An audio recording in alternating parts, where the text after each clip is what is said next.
James Kaufman, World News Report today.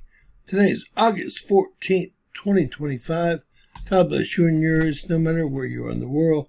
Please subscribe, give us a thumbs up, ring that bell for critical future updates. Maria Harf was never considered one of the brightest lights when she worked for the Obama regime, and now this was evident during a segment on Fox News discussing the D.C. crime problem. Talk about ding dong. Well, question number one is a lot of the cities with the most crime in the country are led by Republicans. This is not just a Democratic city problem. Wrong. The president doesn't talk about those, but there are a lot around the country in that list of murders, violent crimes that are Republican-led. Number two, I've lived in Washington since 2006, in the Washington, D.C. area and in Washington itself. Of course, we should have fewer carjackings, fewer crime. I believe that. You don't put a federal agent checkpoint on 14th Street in Washington, D.C., which is what happened last night.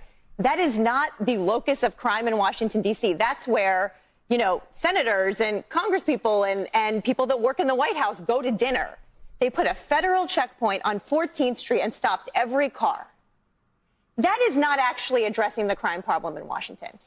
So while I hope they make Washington safer, I hope they make all of these places safer. That's not how to do it. That's performative. And the third point I would make, as a Washingtonian for many decades, is that it is very rich to say we are going to charge the sandwich thrower with a felony. When I was there on January 6th, and all of those people that assaulted police officers got pardoned, not just the nonviolent ones, not just the ones that went into the Capitol. Everyone, including the ones that went after police officers, got pardoned.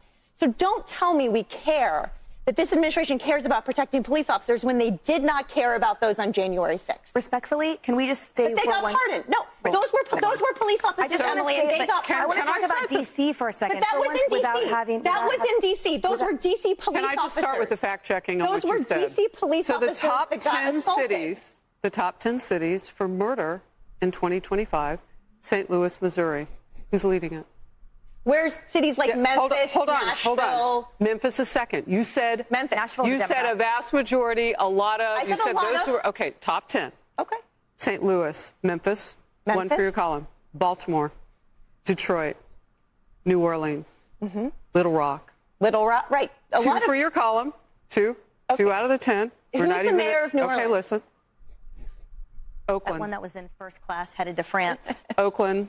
That got Cleveland, corruption charges. Cleveland, Tacoma, and Kansas City. So how many of those are red states? Ohio's a red state. Not the Kansas is a red majority state. The mayor of the of the- city. You're talking about the cities, You were right? talking about the city. I'm just listening to what you said. Harris, I said cities that are red. Some of those are, and almost all of those are in states that are led by Republicans. But who's in Yeah, but charge of the city? The city runs their criminal In justice part. system. No, not Furthermore, that's entirely. their duty. The But wait, district attorney is the majority- one who makes the call as to But what's can I going to be just say, prosecuted. The president was right. The Furthermore, majority of those you're cities- missing a major point. You're using murder as the metric. Let's go to New York City, where murders are down, all right, and that's despite the criminal justice reforms. What we're talking about here is the quality of life of the people who live here.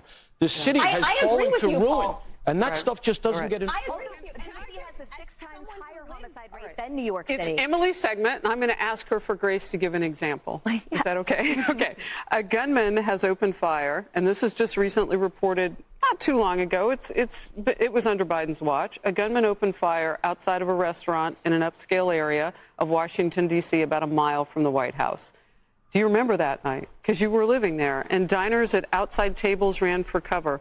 Look, this didn't just happen yesterday. This has been going on, and it's been a TikTok, which is why during the time that the president was running as a candidate, he was saying, look, there are problems that have been building. So this is a good example because it didn't just happen yesterday. It happened on Biden's watch. And I think it's worth bringing these things up because these are real felt crimes. And the majority of those cities are Democrat-led. I read you the top 10. And still Dumbo on the right can't figure out which 10 those are. They're all run by Democrats. Please share it, subscribe, and always remember, anything's possible in Bizarro World.